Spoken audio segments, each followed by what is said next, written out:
Француздарда жоқ, бірақ қазақтарда бар мясо по-французски тағамын әзірлейміз.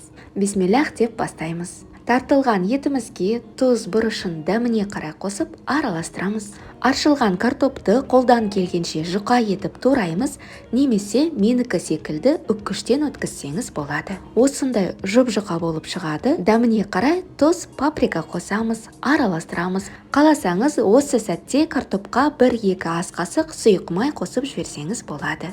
Формамызға пергамент қағазын орналастырамыз. Картопымызды біркелкі етіп жайғастырамыз. Келесі кезекте тартылған етімізді барынша біркелкі етіп жайғастырамыз. Пиязымызды орналастырамыз. Мен бұл тағамға әрдайым пияз қосамын, ұнатпасаңыз қолданбасаңыз болады. Үстінен жұқа дөңгелек етіп туралған қызанағымызды орналастырамыз.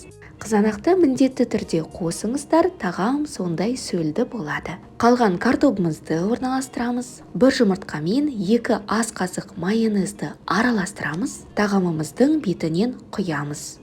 Біркелкі етіп жайғастырамыз.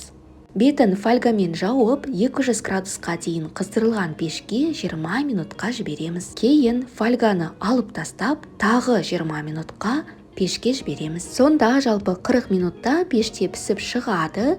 Енді тағамымызды шығарып, үстінен үккіштен өткізілген ірімшігімізді себелейміз. Ірімшік ерігенше 3-4 минутқа пешке салып аламыз. Тағамымыз дайын болды.